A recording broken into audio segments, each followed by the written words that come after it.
الحمدللہ رب العالمین والصلاة والسلام علی سید الانبیاء والمرسلین اما بعد فاعوذ باللہ من الشیطان الرجیم بسم اللہ الرحمن الرحیم۔ الحمدللہ سورہ حج کی تفسیر چل رہی تھی اور تقریباً 23 آیات کی تفسیر مکمل ہو چکی ہے۔ 24ویں آیت میں اللہ تعالیٰ نے ارشاد فرمایا وَہُدُوا إِلَى الطَّيِّبِ مِنَ الْقَوْلِ، اور انہیں پاکیزہ بات کی ہدایت کی گئی۔ پیچھے اصل میں جنتیوں کا تذکرہ کیا گیا تھا کہ اللہ تعالیٰ نے پچھلی آیت میں جیسے آپ نے سماعت فرمایا تھا کہ بے شک اللہ تعالیٰ داخل کرے گا ان لوگوں کو جو ایمان لائے اور انہوں نے نیک اعمال کیے ایسے باغات میں کہ جاری ہوتی ہیں ان کے نیچے سے نہریں، پہنائے جائیں گے وہ لوگ ان میں یعنی ان باغات میں سونے کے کنگن اور موتی، اور ان کا لباس اس میں ریشم ہے۔ انہی کے بارے میں اللہ نے ارشاد فرمایا وَہُدُوا إِلَى الطَّيِّبِ مِنَ الْقَوْلِ، اور انہیں پاکیزہ بات کی ہدایت کی گئی، یعنی دنیا میں انہوں نے پاکیزہ بات کو اختیار کیا۔ اس پاکیزہ بات سے مراد قرآن ہے یا نبی کریم صلی اللہ علیہ وسلم نے جو اللہ تعالیٰ کی توحید کا بیان فرمایا وہ مراد ہے۔ وَهُدُوا إِلَى صِرَاطِ الْحَمِيدِ، اور انہیں ایک ایسے راستے کی طرف ہدایت دی گئی جس کی تعریف کی گئی ہے، جس کو سراہا گیا ہے، یعنی دین اسلام۔ تو گویا کہ اللہ تعالیٰ نے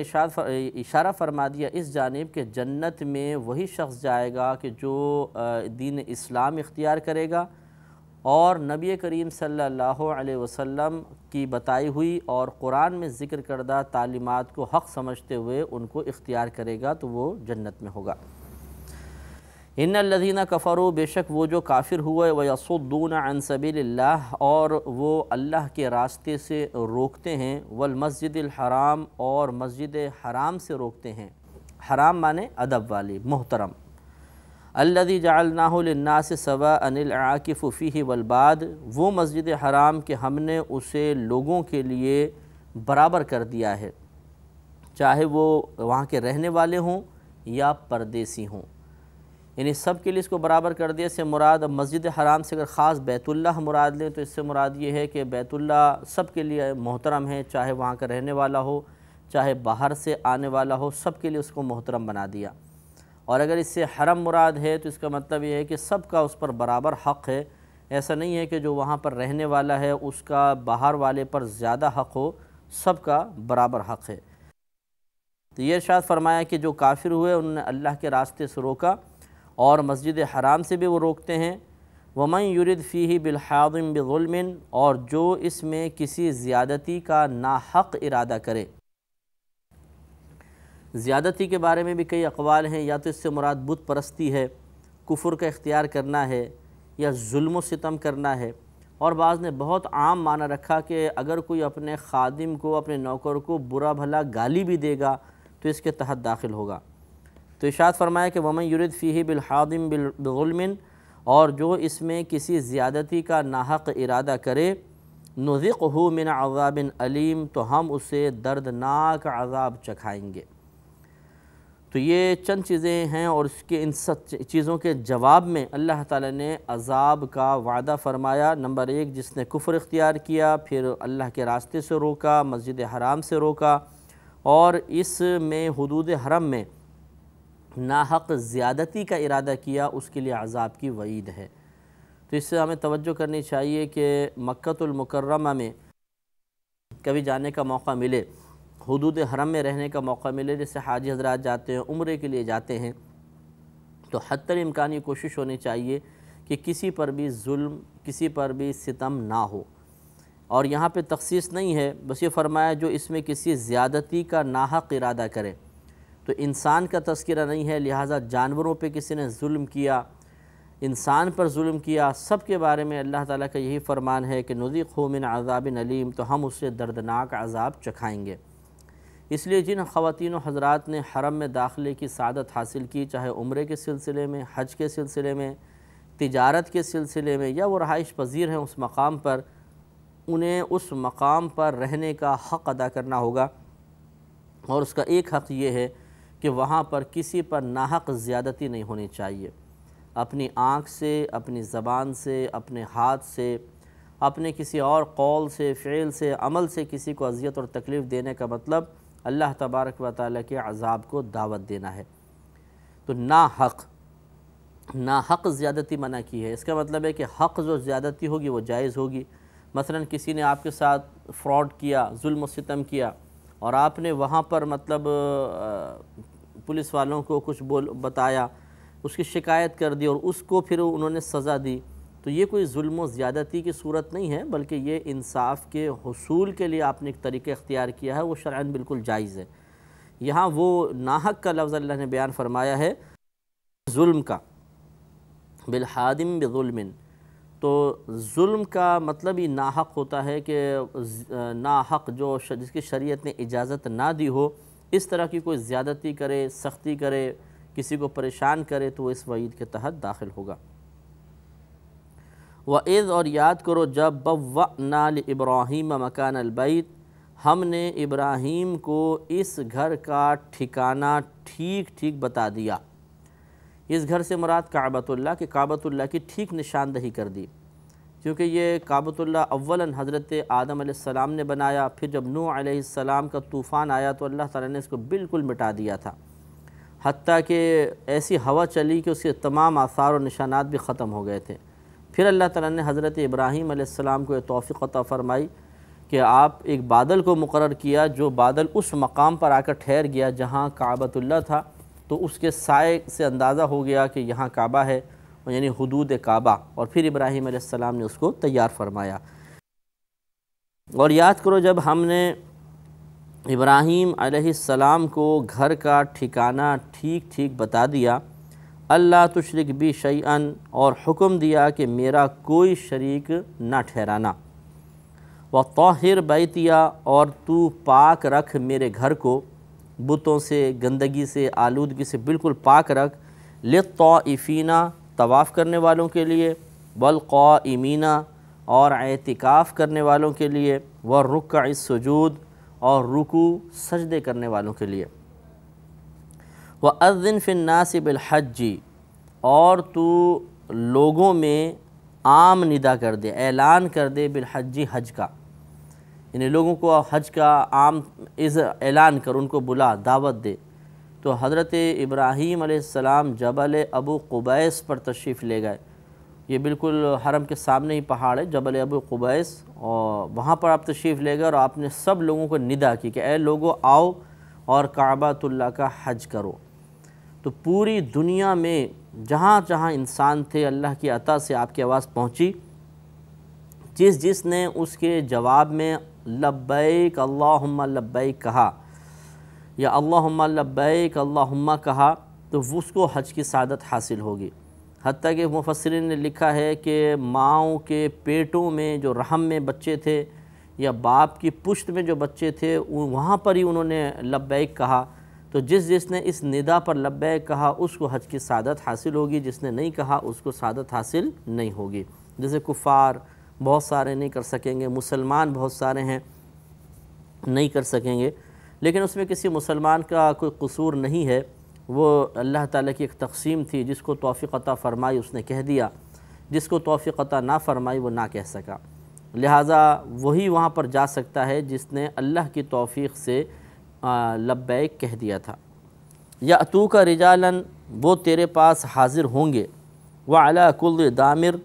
یعنی وہ تیرے پاس حاضر ہوں گے رجالاً پیدل، وعلی کل دامر،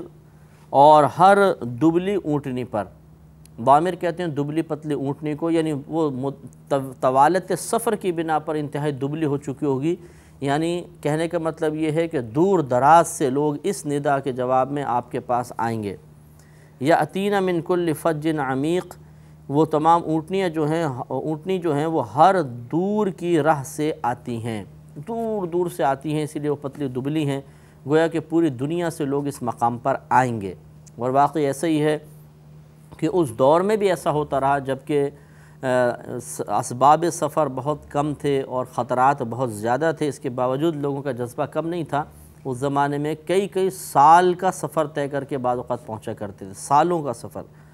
اور اس طرح واپس جاتے ہوئے بھی انہیں کو بہت عرصہ لگتا تھا، اور آج بھی الحمدللہ اس سلسلہ جاری ہے، اور اس دور میں تو خصوصاً اس میں بہت زیادہ اضافہ ہو گیا ہے، کیونکہ سہولیات سفر، پھر وہاں کی سہولیات کثیر ہو گئی ہیں، تو اللہ تبارک و تعالیٰ کی عطا سے کثیر لوگ حج کی طرف جا رہے ہیں۔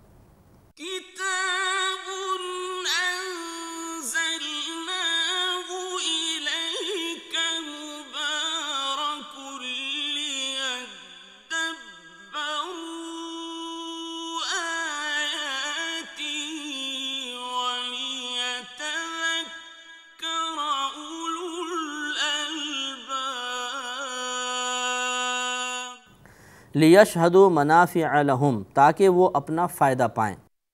یعنی آپ ندا کریں لوگ آپ کے پاس آئیں گے، اور کیوں؟ اس لیے کہ تاکہ وہ اپنا فائدہ پائیں، دنیاوی فائدہ بھی، اخروی فائدہ بھی۔ اخروی فائدہ تو یہ ہے کہ حج کریں گے تمام گناہ بخشے جائیں گے، حقوق العباد معاف ہو جائیں گے، اور وہ اپنے ایسے ہو جائیں گے جیسے آج ہی اپنی ماں کے پیٹ سے پیدا ہوئے۔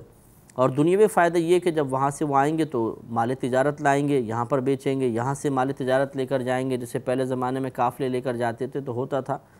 تو یہ کوئی ممنوع نہیں ہے کہ آپ یہاں سے کوئی چیز لے جائیں جو قانوناً منع نہ ہو، اور وہاں جا کے سیل کریں، اور وہاں سے کوئی چیز لے کر آئیں جو قانوناً منع نہ ہو اور یہاں پہ اپنے علاقے میں لا کے سیل کریں، لیکن نیت اچھی ہونی چاہیے۔ حج فقط اللہ تعالیٰ کی رضا کی خاطر ہونا چاہیے، یہ ضمناً ہو، ایسا نہ ہو کہ یہ اصل بن جائے کہ ہم تو تجارت کے لیے جا رہے ہیں، چلو ساتھ میں حج بھی کر لیں گے، یہ غلط ہے۔ تو اگر ضمناً تجارت کی نیت سے کوئی چیز لے گئے لائے تو اس میں شرعاً کوئی حرج نہیں ہے، اور اس سے حج کے ثواب میں کوئی کمی نہیں ہوگی، جبکہ حج صرف اللہ تعالیٰ کی رضا کی خاطر کرنے کا ارادہ ہو اور یہ چیزیں ضمنی حیثیت رکھتی ہوں۔ اور اگر یہ مزید ارادہ کر لیا جائے کہ چلیں میں کوئی چیز لا کے لے جاتا ہوں بیچتا ہوں، یا وہاں سے لا کے یہاں بیچوں گا تاکہ میرے اگلے سفر حج کا سامان ہو جائے، تو یہ تو نور علی نور ہے، بہت ہی اچھا ہے کہ دوبارہ حاضری چاہے عمرے کی شکل میں ہو، حج کی شکل میں ہو، اس کے لیے مال جمع انسان کر رہا ہو، تو یہ تو بہت ہی اچھی نیت ہے، اس میں کوئی حرج نہیں۔ وَيَذْكُرُ اسْمَ اللَّهِ فِي أَيَّامٍ مَّعْلُومَاتٍ، اور وہ اللہ کا، تاکہ وہ اللہ کا نام لیں مخصوص دنوں میں۔ ان مخصوص دنوں سے مراد کئی اقوال ہیں، اس میں مخصوص دنوں سے مراد نحر ہے، یوم نحر، یعنی قربانی کے ایام میں وہ اللہ تعالیٰ کا نام ذکر کریں، اور کس پر؟ ذبیحہ پر ذکر کریں۔ یعنی گویا کہ اللہ تعالیٰ بیان فرما رہا ہے کہ آپ آواز دیں تاکہ یہ لوگ آپ کے پاس پیدل آئیں، دبلی اونٹنیوں پر آئیں، اپنے منافع حاصل کریں اور جانور ذبح کریں اور اس پر اللہ تعالیٰ کا نام ذکر کریں۔ عَلَى مَا رَزَقَهُم مِّن بَهِیمَةِ الْأَنْعَامِ، اس پر کہ جو انہیں عطا کیا گیا ہے، یعنی بے زبان چوپائے۔ خود آگے صراحتاً ذکر فرما دیا کہ اللہ کا نام ذکر کریں اس پر جو ان کو عطا کیا گیا، یعنی جو اللہ نے چوپائے دیے ہیں۔ فَكُلُوا مِنْهَا، تو تم ان میں سے خود کھاؤ، وَأَطْعِمُوا الْبَائِسَ الْفَقِيرَ، اور مصیبت زدہ محتاج کو بھی کھلاؤ۔ تو یہ وہ قربانی ہے جو حج کی قربانی ہے، یا جو ہم عید الاضحیٰ کی قربانی کرتے ہیں، ورنہ اگر دم والی قربانی ہوگی تو اس میں سے خود آدمی کچھ بھی نہیں کھا سکتا، وہ تو تمام کا تمام صدقہ کرنا ہوگا۔ ثُمَّ لْيَقْضُوا تَفَثَهُمْ، پھر وہ اپنا میل کچیل اتاریں، یعنی جب قربانی کر لی تو اس کے بعد حلق وغیرہ کرواتے ہیں، پھر آدمی احرام کی پابندیوں سے فارغ ہوتا ہے، جب احرام اتارنے پر آتا ہے پھر وہ اپنے بدن کو دھوتا ہے، ملتا ہے، اگر وہ صفائی کرنا چاہے بدن کی صفائی کرتا ہے، تو وہ تمام باتیں بیان فرمائی کہ ثُمَّ لْيَقْضُوا تَفَثَهُمْ، پھر وہ اپنا میل کچیل بدن کا گندگی اتاریں، وَلْيُوفُوا نُذُورَهُمْ، اور اپنی منتیں پوری کریں، یعنی کہ کوئی منت مانی تھی تو وہ بھی پوری کریں۔ وَلْيَطَّوَّفُوا بِالْبَيْتِ الْعَتِيقِ، اور اس پرانے یا آزاد گھر کا طواف کریں۔ اس طواف سے مراد طواف زیارت ہے کہ طواف زیارت وہ کریں۔ ذالک کا معاملہ یہ ہے، وَمَن يُعَظِّمْ حُرُمَاتِ اللَّهِ، کہ جو اللہ تعالیٰ کی حرمتوں کی تعظیم کرے، فَهُوَ خَيْرٌ لَهُ عِنْدَ رَبِّهِ، تو وہ اس کے لیے اس کے رب کے یہاں بہت بہتر ہے۔ خیرun اس میں تفضیل ہے کہ دوسری چیزوں سے بہت بہتر ہے کہ انسان اللہ تعالیٰ کی حرمات کی تعظیم کرے۔ حرمات سے مراد جس کو اللہ نے محترم کیا، کعبۃ اللہ، حدود حرم، اسی طرح مدینہ منورہ، اور ہر وہ مقام کہ جسے اللہ تبارک و تعالیٰ نے اپنے حبیب کی نسبت سے محترم کر دیا، اس کی تعظیم کرنا، یہ اللہ نے اس کو بہتر قرار دیا ہے، کیونکہ جس کو اللہ کے سے نسبت ہو جائے، جس کو اللہ کے نبی سے نسبت ہو جائے، وہ چیز محترم ہوتی ہے، اور ان حرمات اللہ کی تعظیم کو اللہ تبارک و تعالیٰ بہتر قرار دے رہا ہے۔ اس سے یہ بھی معلوم ہوا کہ یہ خیال بالکل غلط ہے کہ اگر ہم اللہ تعالیٰ کے علاوہ کسی اور چیز کی تعظیم کریں گے تو یہ تعظیم باری تعالیٰ میں شرکت لازم آ جائے گی اور یہ شرک کا انسان مرتکب ہو جائے گا۔ یہ بالکل غلط خیال ہے۔ یقینی سی بات ہے، آپ دیکھیے کہ ماں باپ کی بھی تعظیم کا حکم ہے، وَلَا تَقُلْ لَهُمَا اُف، ان والدین کو اف بھی مت کہو۔ یہ اف نہ کہنے میں تعظیم کا پہلو ہے یا توہین کا پہلو ہے؟ اجتماع ضدین محال، ارتفاع ضدین بھی محال، دونوں ضدوں میں سے ایک چیز تو ہوگی، یا توہین یا تعظیم۔ تو لازم سی بات ہے کہ توہین تو نہیں ہے، تعظیم کا پہلو ہے، خود اللہ تعالیٰ ارشاد فرما رہا ہے۔ تو تعظیم، اور یہاں پر بھی خود اللہ ارشاد فرما رہا ہے، لہذا یہ خیال کہ اگر ہم اللہ کے علاوہ کسی چیز کی تعظیم کریں گے تو شرک کے مرتکب ہو جائیں گے، اس نے گویا کہ قرآن و حدیث کو بھی سمجھا ہی نہیں، اس نے مزاج شریعت کو جاننے کی کوشش ہی نہیں کی ہے۔ اب مثلا کوئی حدود حرم میں گیا، کعبۃ اللہ کی تعظیم کر رہا ہے، مسجد حرام کی تعظیم کر رہا ہے، اس میں آرام سے بیٹھتا ہے، جوتے آرام سے رکھتا ہے، شور نہیں کرتا، اسی طریقے سے مسجد نبوی کا ادب کرتا ہے، وہ با ادب طریقے سے بیٹھتا ہے، تو اس میں شرعاً کیا حرج ہے؟ یہ تو اللہ تبارک و تعالیٰ اس کو بہتر قرار دے رہا ہے۔ اب اگر کوئی مطلب ستون کو ہاتھ لگائے تعظیماً، مسجد میں ادب سے کھڑا ہو، ادب سے بیٹھا ہو، اور پھر اس کو شرک کہا جائے کہ یہ شرک ہے، تو یہ تو سمجھ میں نہ آنے والی بات ہے کہ کس پہلو سے یہ شرک ہے۔ جس چیز کو اللہ تبارک و تعالیٰ اپنے بندوں کے لیے بہتر قرار دے رہا ہو، اس کو معاذ اللہ شرک قرار دینا یہ کس طریقے سے درست ہو سکتا ہے؟ اس لیے غیر اللہ کی تعظیم کوئی ممنوع نہیں ہے۔ ہاں، غیر اللہ کی وہی تعظیم منع ہوگی جو اس انداز سے ہو جیسے اللہ تعالیٰ کی تعظیم، اور مطلب عقیدہ یہ ہو کہ اللہ بلند و بالائی ہے، پھر مخلوق کی تعظیم کریں اس انداز سے بالکل جیسے خدا کی تعظیم ہوتی ہے، تب بھی یہ غلط۔ اور اگر معاذ اللہ کسی کو خدا کے برابر سمجھ کے اس کے تعظیم کی تو پھر یہ کفر و شرک کے اندر جا سکتا ہے۔ لیکن مسلمان سے یہ بعید ہے، اس کے فہم سے یہ بعید ہے کہ کوئی مسلمان یہ سمجھتا ہو کہ اگر میں مسجد کی تعظیم کر رہا ہوں تو یہ مسجد خدا کے برابر ہو گئی، نبی کی تعظیم کر رہا ہوں تو نبی خدا کے برابر ہو گیا۔ معاذ اللہ کسی مسلمان کا ایسا نظریہ، ایسا تصور نہیں ہو سکتا۔ لہٰذا اللہ تبارک و تعالیٰ نے جن چیزوں کو محترم کیا، قابل احترام کیا، ان کی تعظیم کا حکم خود قرآن سے ثابت ہے، اور اللہ تبارک و تعالیٰ نے اس کو بہتر قرار دیا ہے۔ لہٰذا اس میں شرعاً کوئی حرج نہیں ہے کہ آپ جا کے کعبۃ اللہ کا ادب کریں، اس کی طرف پاؤں نہ پھیلائیں، اسے پیٹھ نہ کریں۔ اسی طرح جہاں خود نبی کریم صلی اللہ علیہ وسلم آرام فرما رہے ہیں اپنے روضہ انور میں، تو بالاتفاق نبی کریم صلی اللہ علیہ وسلم اور آپ کا جو متصل قبر مبارکہ کا حصہ ہے، جو جسم سے متصل ہے، وہ ہر چیز سے افضل ہے، تو اس کی تعظیم کیوں منع ہوگی؟ اس پہ انشاءاللہ مزید کلام کریں گے، لیکن اگلے پروگرام میں وآخر دعوانا ان الحمد للہ رب العالمین۔